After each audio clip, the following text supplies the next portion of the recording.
Hello YouTube, Shadow Hero 90 here. As you can already tell, I've been doing this show for about 3 years at this point, and in addition to the reasons as to why I do this, which I brought up last year, I am now actually going to state a few more reasons why I do this. One of which is that the portrayal of men in movies and TV is essentially toxic. And I mean really toxic. Men are...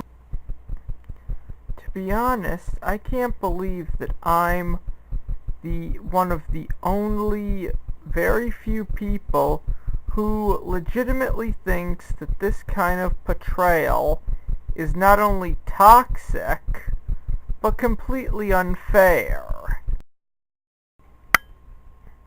Second of which is the fact that these cartoons are aimed at kids, and they do not send a good message. Most of the time, a lot of these shows are role model shows, and the characters exist for the sole purpose to be imitated, and yeah, in doing so, you send some really horrible messages. And the last possible reason I could think of is that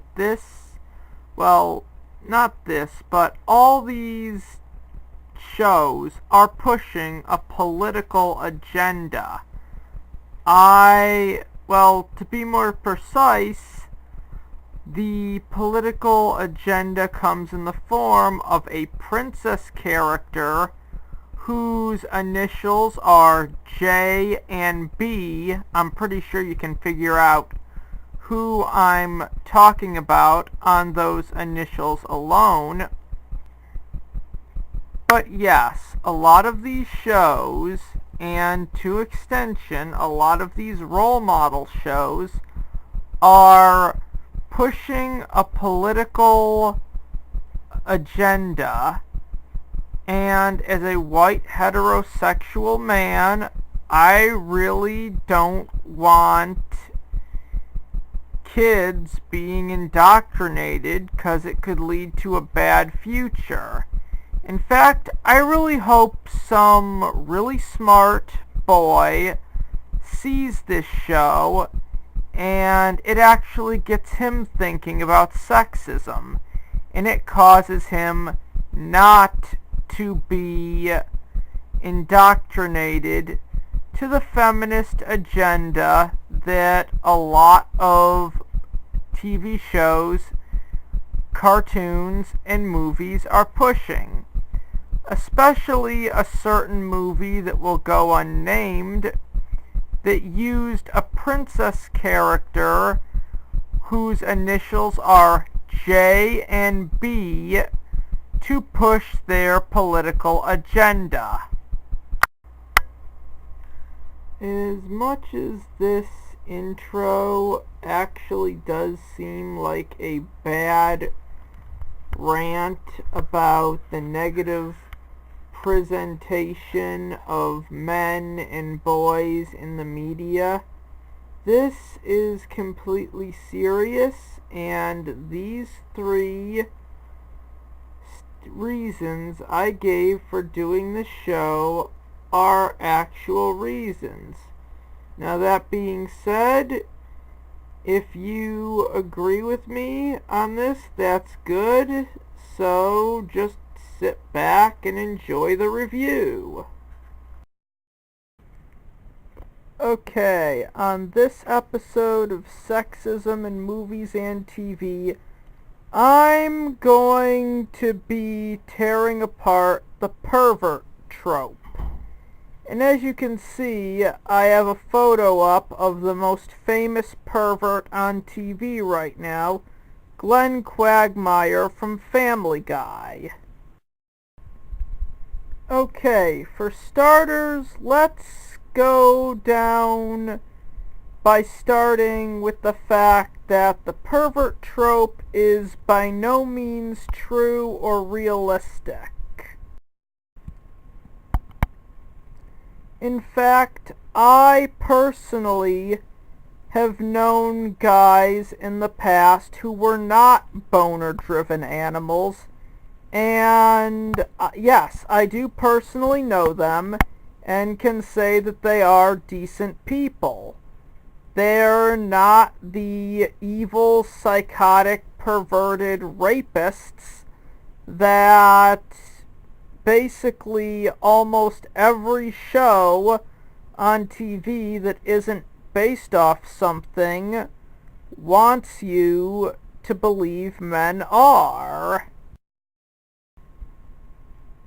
As well as there being men that I don't know personally who are by no means pervs. There are people on the internet who I've never met who I actually know are decent human beings. And in my own defense, I myself am not a pervert, even when I was in high school. And yes, this is where I went to high school.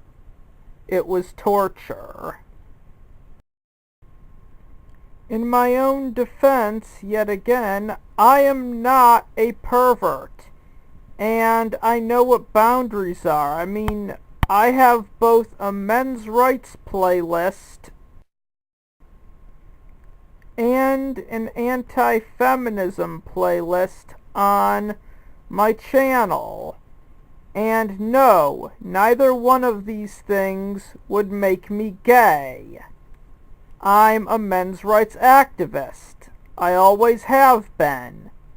In fact, I've been an advocate for men's rights even before I knew that the men's rights movement was even a thing. Okay, enough about me. Let's get back to explaining why the pervert trope is bad.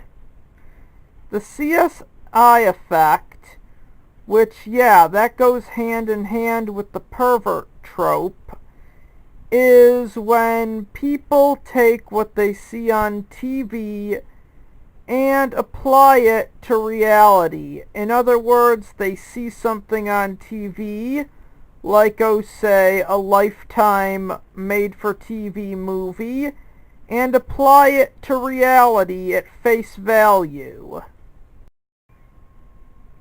This is a major league problem in modern-day American TV because it convinces all women that men have no control over their sexuality. And when I say that, I mean that it convinces them that all men want to have sex with them 100% of the time, all the time, and without fail.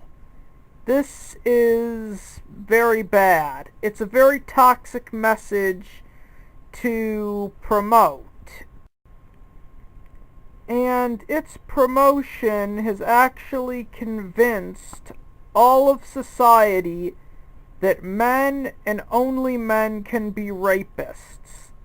This is very bad for a number of reasons. You see, in modern day society, men actually can get raped by both women and men. And the truth is that if a man got raped by a woman, no one would really take him seriously. If he goes to the police, they will both laugh and not believe him. If he goes to anyone else, whoever he goes to will just give him the same response that the police did. And that's kind of the thing. Despite what this network would have you believe, not all men are rapists.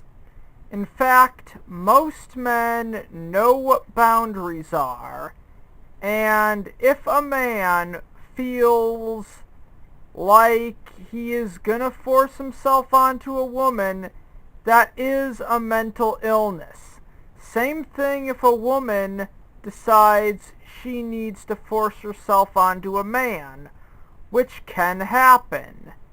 And the pervert trope is a problem because it literally convinces people that the scenario of a woman raping a man cannot happen, even though it can. Another effect that the pervert trope has in television is that it paints all women as either lesbian, bisexual, or asexual, even if the character is heterosexual, and all these idiots watching who have succumbed to the CSI effect literally think that that's how reality is. That all men are perverted little weasels like Ray Barone, and that their wives are so stuck up they might as well be lesbians. Asexual or bisexual. Another problem that the pervert trope causes is the fact that it paints all sex offenders as men. Coming from someone who's actually done the research, the majority of sex offenders are women. And not only are they women, but they're actually teachers. In my research, I heard about one who actually used a dildo on a baby. So believe me when I say, the media's portrayal of sex offenders is 100% fucked up and 100% exaggerated. If it wasn't, we'd see a lot more female characters in the sex offender category. This next one is pretty much the sister problem to the pervert trope, making it look like all sex offenders are men. And that's the fact that it paints the media perception that all sexual harassers are men. That is not true. Believe me when I say so. I am a man and I have been sexually harassed by women. And if you knew the names of the two bitches who touched me, you'd be very surprised and wondered why I never even thought of calling the cops. Okay, and here is the third problem that the pervert trope causes that doesn't really have any show, game, movie, etc. linked to it. Now, I'll admit, this is a double standard, but women have tons of double standards that they love to hide behind. And that's the fact that men cannot be sluts. This graph shows the normal nuclear family and their kids. The green bar represents money and who the provider, usually the husband, the money that he makes. As you can see on the left side, these are all the babies that were conceived without cheating, as in both parents had a say in the babies being born. This chart shows the results of a husband cheating and who pays for it. As we can see by the green bar that represents money, the husband is both supporting all 4 of the babies that he helped conceive. And this is a chart that shows how the wealth would be disputed to support a baby that was conceived by the wife cheating. As you can see, the husband is supporting all 3 of the babies he and his wife conceived, but on the other hand, he's supporting the baby that was conceived when his wife decided to cheat on him. So in short, men can't be sluts because of the way that custody laws, divorce laws, and alimony laws have been written. In other words, if a man cheats on his wife and the woman gets pregnant, he still will provide for that child regardless. But if it's the other way around, this poor sap will end up having to support and pay for a child that wasn't even his to begin with. And this may be a double standard, but to a certain extent, men also cannot be cheaters. Women can cheat on their husbands because if they have a baby, the man will end up paying for that baby. But if a man is in a polygamous lifestyle or has a lady on the side and one of them gives birth, he will end up paying for that baby. So yeah, to a certain extent, men cannot cheat on their wives. To a certain extent, that idea is impossible. In the 1960s and 70s, during the rise of feminism, we kind of did get an evolution of the female character. Or as The Last Jedi / Force Awakens critics have complained, the de-evolution of the female character, in which the female is no longer a damsel in distress. She's strong and independent, but when you really look at it, she can only look strong when all the male characters are complete idiots and buffoons. And this is something that the pervert trope kind of takes into consideration.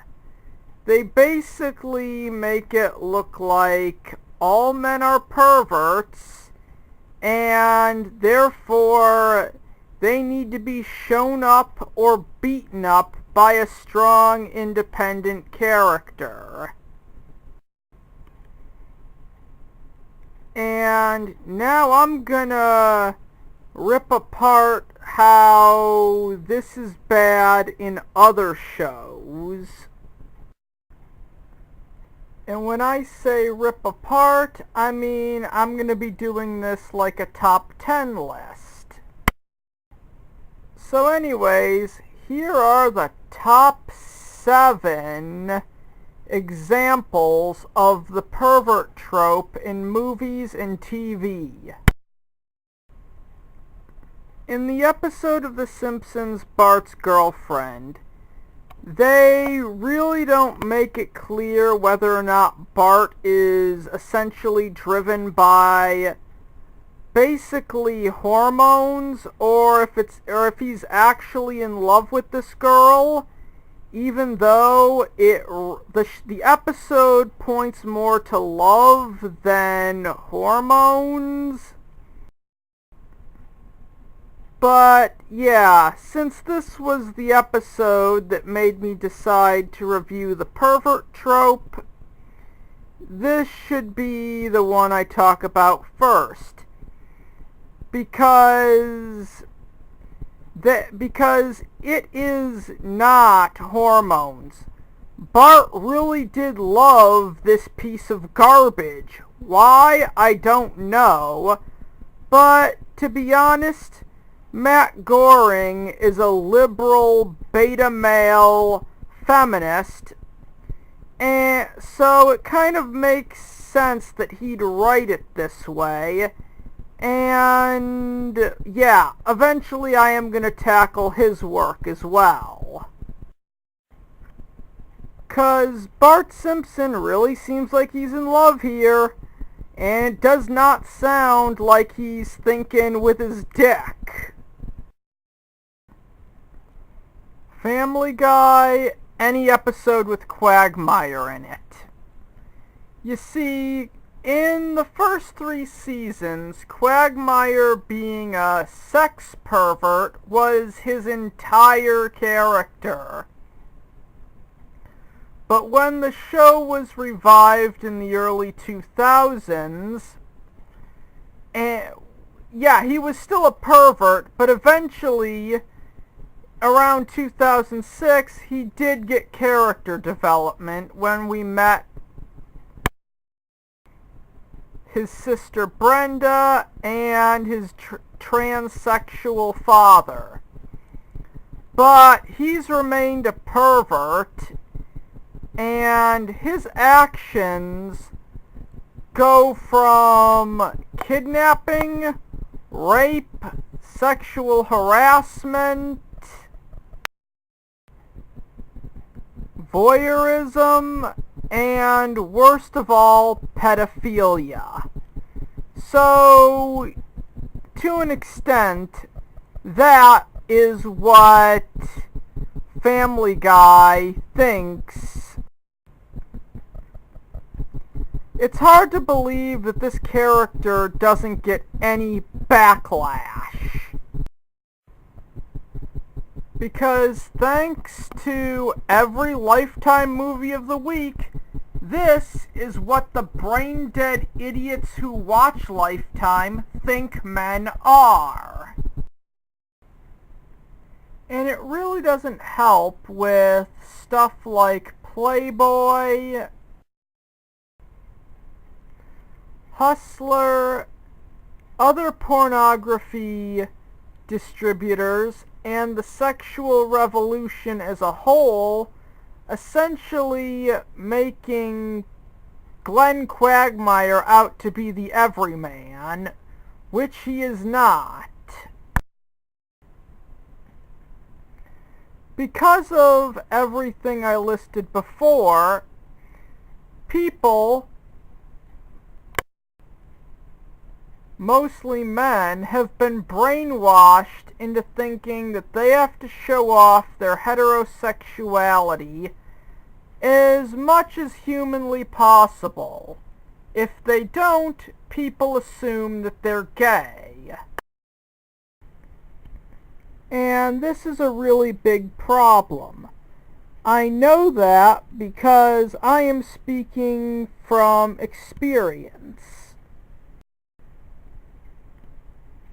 You see, growing up, I was very responsible.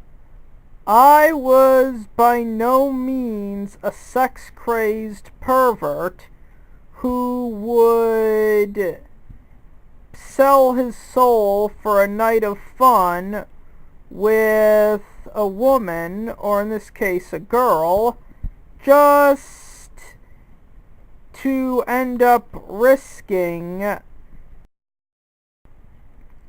that night of fun blowing up in my face the minute she got pregnant. But all my friends were. I did not have a very good social life as a teenager. And all my friends, they were scum. They dropped me like a hot potato the minute that it was established that I wasn't going to conform. I would not go along with their groupthink. I wasn't going to risk my future for a night of drunken fun with some random bitch. And that I was not a sex-crazed pervert. In fact, not being a pervert made me such a social outcast that my only human interactions were with my family, my comic book guy, and my card guy. Trading cards. Johnny Bravo, most episodes. This cartoon was unbelievably sexist. Despite being a show for kids, it relied heavily on the pervert trope. So much so that if they didn't create Pops and Carl characters for Johnny to work off of who were not hot women for him to hit on and then get beat up by, actual fathers would have seen this, they would have complained, and Cartoon Network might have actually gotten sued over this. It's the sort of thing that could have made controversy because of how unbelievably sexist it was. And believe me, there are a lot of people out there who think that most men are supposed to act like Johnny Bravo. And I say this from experience because I knew dicks like that in high school and in college. This was a very offensive one-note gag that somehow dragged a cartoon series. The next season was definitely better because it featured Carl and Pops, characters that Johnny could play off of without resorting to this stupid, sexist, garbage joke. Raymond from Everybody Loves Raymond, no particular episode. Okay, so Ray Barone is essentially a perverted little weasel who is in a marriage that is so dysfunctional that almost every episode that involves Deborah, a lot of them involve Raymond trying to sneak off to go to the golf course, even though he does provide for his family. And if he has to sneak off to go to the golf course, that is a major league sign that their relationship is dysfunctional. And if you think that's dysfunctional, Raymond is perverted on a level where he's essentially nagging Deborah for sex in not every, but almost every bedroom scene in the show.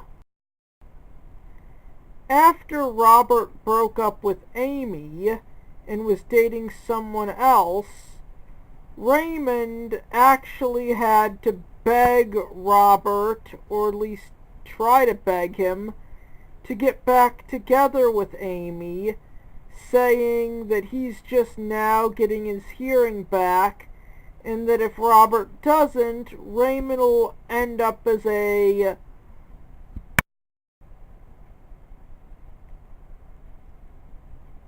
deaf sex beggar.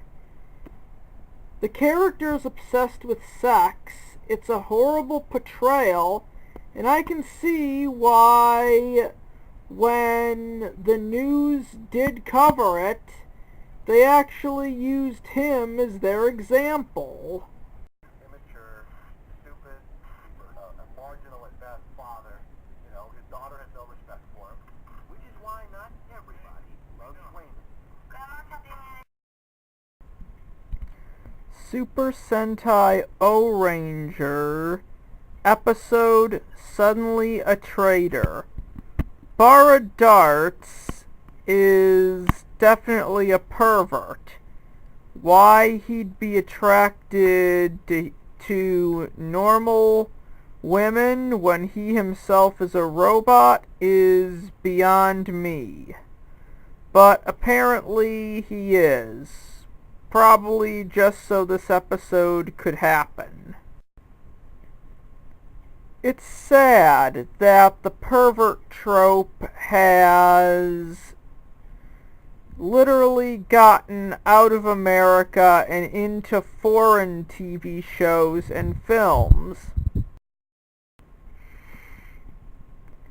Because the Machine King here is one out of the only two characters in this episode who doesn't have his head completely shoved up his ass for the sake of the plot. The pervert trope was very heavy in this episode, to the point where it was Bara Darts' undoing. Yeah, but believe you me when I say, if any studio produced a show or a film where you had some robot girl out to destroy humanity, and she eventually gave up that mission 'cause some guy came into her life and she developed feelings for him, it would not go over well with the public. In short, this portrayal is bad because it takes the pervert trope to a whole new level, implying that even inhuman monsters can be attracted to your typical everyday slut. Silent Night, Deadly Night 4, Invitation. Not only was this the first film in the series to break continuity, but they did it in a completely sexist manner when the girl was trapped by the cult, and the only reason that she made it out alive is because this pervert here, who the cult had treated like garbage, essentially just snaps and saves her.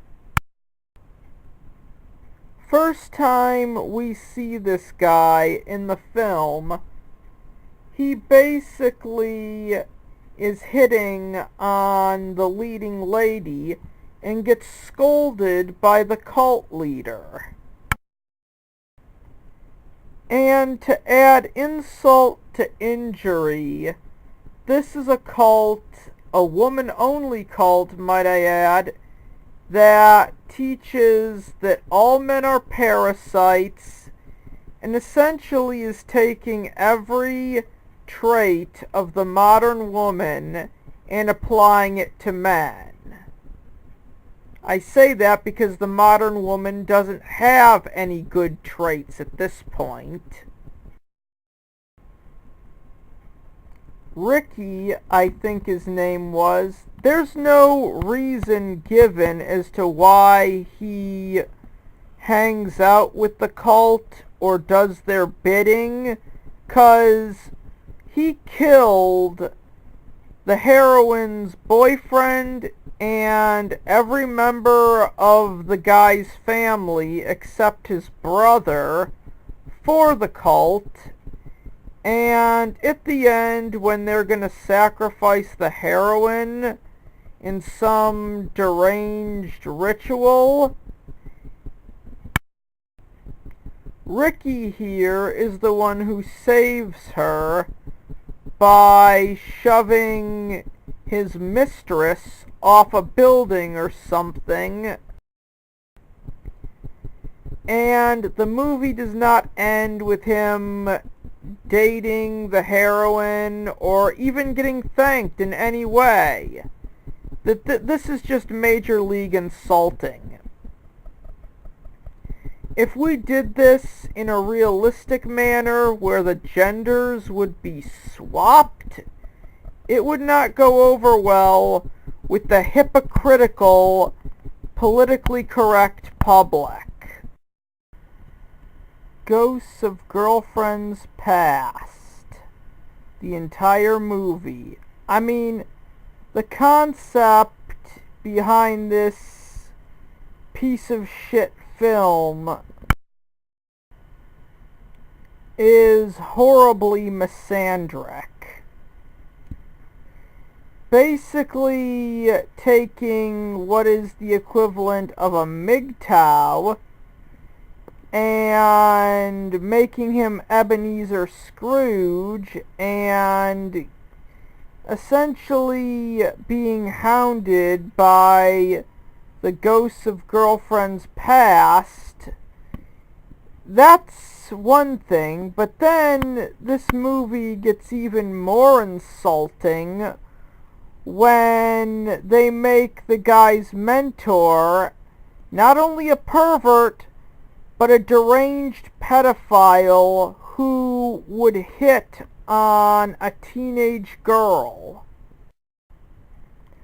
Not to mention the portrayal of the male lead by Matthew McConaughey, this clown, is so pathetic that he gives up on love because this bitch doesn't date him in high school or something like that. But it kind of gets worse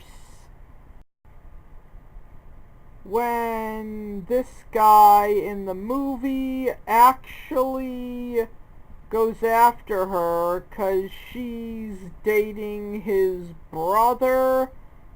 I'm just saying, this is pathetic. Outside the groom, the only portrayal of men in this sexist piece of garbage is a pathetic, whiny little pervert who's so bent out of shape about not getting the girl he wanted in high school that he's willing to go after her when she's dating his brother, or the guy who mentored this character who is a pedophile. I'm just saying, you don't go after a woman who's about to get married. And you don't hit on teenage girls.